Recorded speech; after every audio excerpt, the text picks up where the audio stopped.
Assalamualaikum dan salam sejahtera. Saya Muhammad Syarul Irwan bin Mat Zain, nombor metrik 284034, akan membentangkan tentang tugasan individu GMJA 2013 Perlembagaan Malaysia. Saya memilih tajuk 12 iaitu Masalah dan Cabaran Sistem Kewangan di Malaysia. Pengenalan. Sektor kewangan merupakan sektor kritikal dalam ekonomi Malaysia. Sektor kewangan yang kukuh dan berdaya tahan adalah penting untuk pertumbuhan ekonomi yang mampan untuk negara. Sektor kewangan di Malaysia boleh dibahagikan kepada 3 bahagian iaitu sistem perbankan, pengantara kewangan bukan bank dan pasaran kewangan. Masalah dan cabaran dalam sistem kewangan di Malaysia adalah yang berkaitan dengan sistem perbankan iaitu sistem perbankan internet. Teori yang berkaitan dalam cabaran yang dihadapi oleh sistem kewangan di Malaysia adalah teori klasik Keynes. Teori Keynes adalah yang pertama memisahkan secara tajam kajian tingkah laku, ekonomi dan inisiatif individu daripada kajian pemboleh ubah dan konstruk agregat yang luas. Keynesian ialah teori makroekonomi tentang jumlah perbelanjaan dalam ekonomi dan kesannya terhadap output, pekerjaan dan inflasi. Ia telah dibangunkan oleh ahli ekonomi British John Maynard Keynes pada tahun 1930-an dalam usaha untuk memahami kemelesetan besar.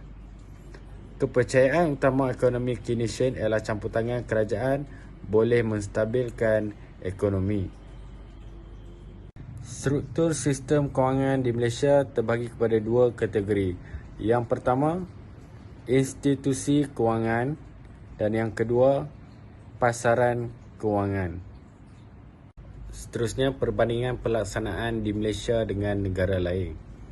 Dasar Keselamatan Perbankan Malaysia mematuhi keperluan Bank Negara Malaysia.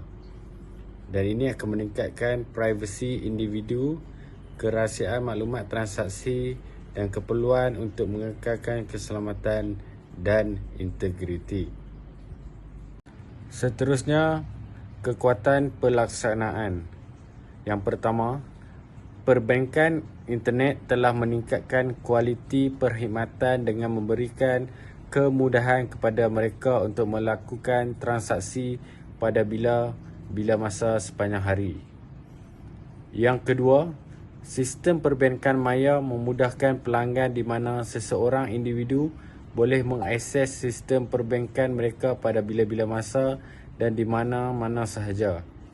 Yang ketiga, perbankan internet telah meningkatkan kualiti perkhidmatan dengan memberikan kemudahan kepada mereka untuk melakukan transaksi pada bila-bila masa sepanjang hari.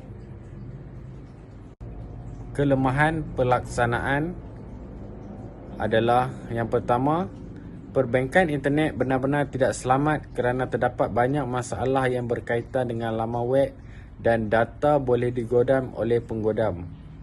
Yang kedua, perbankan internet kurang hubungan langsung antara pelanggan dan pegawai perbankan. Dan yang ketiga, perbankan internet mempunyai prosedur yang panjang untuk mengakses e-perbankan. Cadangan penambahbaikan. Yang pertama, meningkatkan keselamatan perbankan dalam talian. Yang kedua, mewujudkan halangan program penyulitan, firewall dan perisian pengesanan yang lebih canggih. Yang ketiga, pengesanan ancaman awal forensik. Yang keempat, perkongsian maklumat kerjasama industri. Yang kelima, pengesahan pengguna penyelesaian 2 faktor. Dan yang keenam, melibatkan pengguna dalam pengesanan penipuan pendekatan mengelak. Kesimpulan. Sistem kewangan yang lebih pelbagai dan tahap serantau yang lebih tinggi kerjasama dalam menangani krisis dan ditunjangi oleh kekuatan sistem kewangan Malaysia.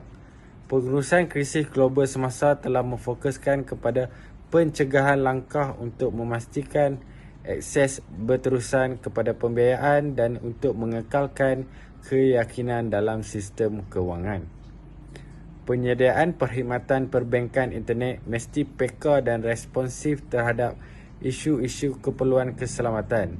Pada masa ini, tiada proses formal yang dilaksanakan untuk menentukan tahap keselamatan yang disediakan oleh penyedia perkhidmatan ini dan kepada piawai minimum yang sepatutnya. Seterusnya, institusi kewangan tempatan harus mempertimbangkan cadangan arah aliran masa depan yang disebutkan di atas untuk memastikan kerahsiaan maklumat pelanggan terjamin. Sekian, terima kasih.